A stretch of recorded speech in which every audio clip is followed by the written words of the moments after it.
बहुत सारे लोग हैं जो हनुमान जी के भक्त हैं। है करोड़ों लोग हाँ, मंगलवार को शनिवार को मंदिरों में जाते हैं, व्रत रखते हैं, प्रसाद चढ़ाते हैं।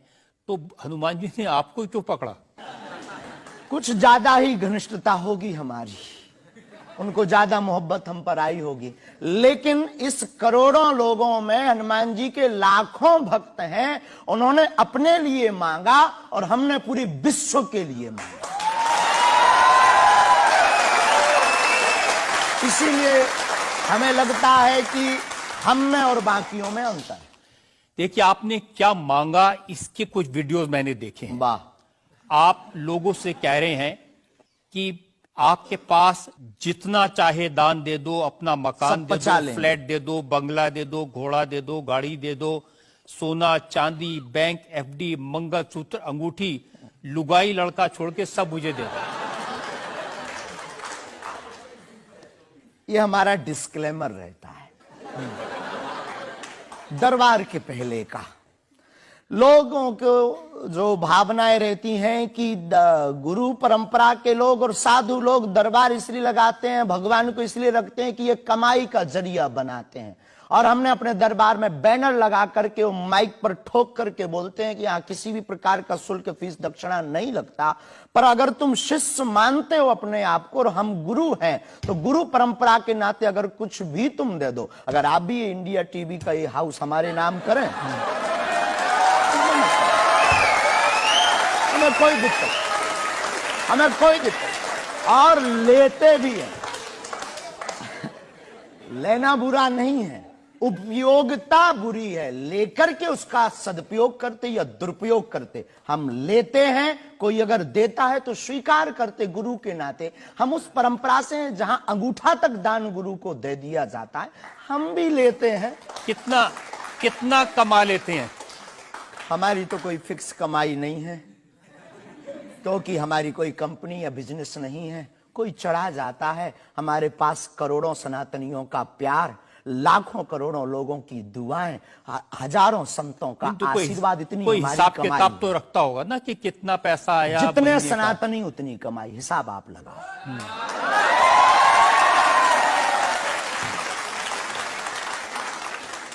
ज्यादा बातें इसलिए होती हैं कि आप जो स्टंट करते हैं पब्लिसिटी के लिए, आप ऐसी ऐसी बातें कह देते हैं। आप कहते हैं कि बिना वीजा के हनुमान जी रावण की लंका में घुस गए थे। ये जो मॉडर्न युवान भाई बहन है, इनको लंका प्रवेश के बारे में बताएंगे तो इनको ये लगता है कि ये घिसी पिटी बातें इनके दादा परदादा बताते रहे, ये बेचारे ऊब गए। इनको कुछ ऐसा चाहिए कि उस अध्यात्म से कनेक्ट हो पाए। और जैसे रावण ने मुझसे फोन पे बात की। हाँ, बिल्कुल, हम वही बोलने ही वाले थे। लगता है आज हमारी शक्ति आपके पास पहुंच गई। तो हमें आपको समझाना है, रावण से फोन का बात का मतलब सबके अंदर रावण बैठा है। कोई ऐसा दुनिया में नहीं जो गलत कृत्य देख रहा, गलत कर रहा और सच जानते हुए चुप है, वो रावण की दृष्टि का आदमी। तो हनुमान जी लंका गए, इसको इन युवानों को कैसे जोड़े? इन्हें तो वीजा, पासपोर्ट, फॉरेनर ये शब्द पता है। तो इनसे कनेक्ट करने के लिए हमारा अध्यात्म इतना विशाल और इतना अथाह है कि उसमें कुछ भी आप डाल दो वो आप सोच रहे हैं कि आपको अध्यात्म पता है, इनको नहीं पता।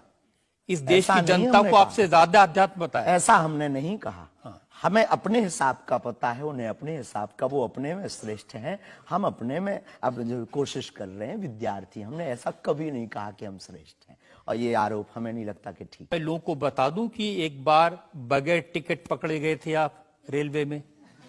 हाँ, ये तो बताना चाहिए। बिल्कुल पकड़े गए थे, लेकिन ये भी बताइए कि हम टीटी से ही 1100 रुपया लेकर आए थे।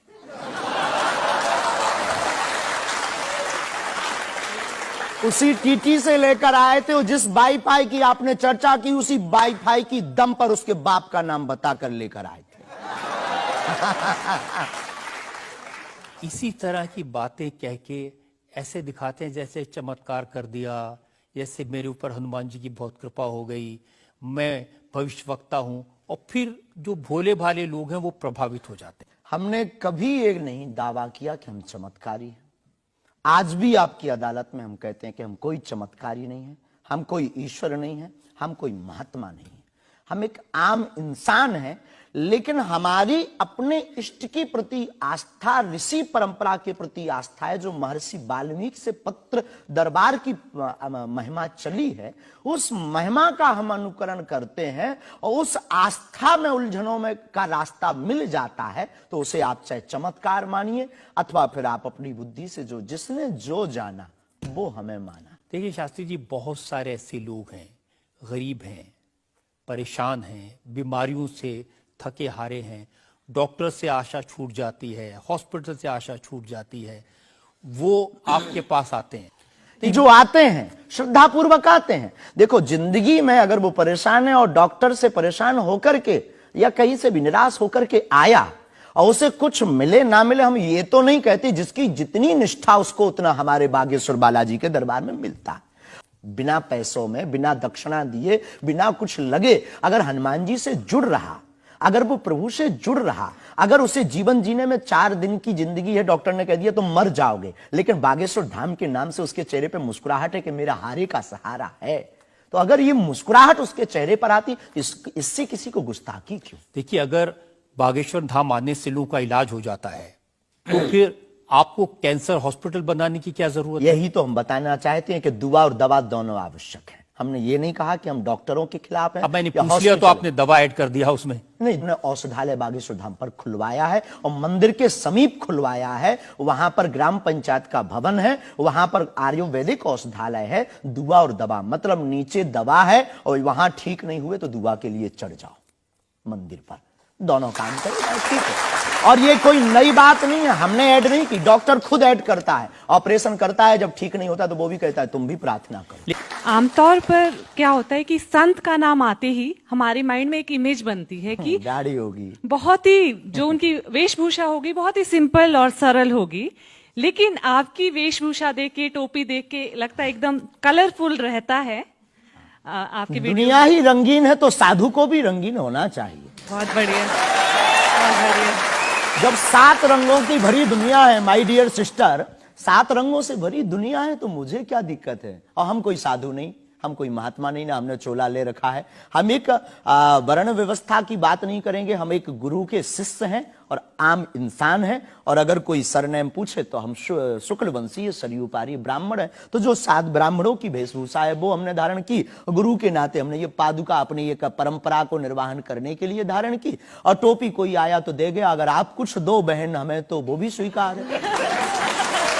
अच्छे लगते हैं आपको ये रंग बिरंगे कपड़े? बहुत आनंद आता है। क्या दिक्कत है साहब? किसी को दिक्कत है वो हमसे ज्यादा रंगीन पहने। एक शायर ने कहा कि जो खानदानी रईस हैं वो मिजाज रखते हैं नर्म अपना, आपका लहजा बता रहा है आपकी ये दौलत शोहरत नहीं रही।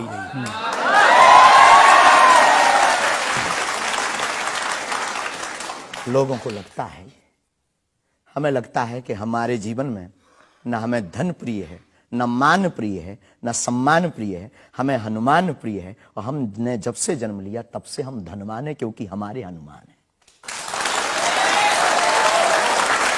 और दुनिया का प्रत्येक हनुमान भक्त धनवान है जिसके जीवन में हनुमान है। और वो निर्धन है इस दुनिया में जिसके जीवन में भगवान नहीं, वो निर्धन है। और अगर बाप हनुमान हो और धनवान हनुमान हो और उनका भक्त अगर रंगीन ना हो, पीला लाल ना हो, जब हनुमान जी लाल देह लाल ही से हो सकता तो लाल पगड़ी क्यों नहीं हो सकती?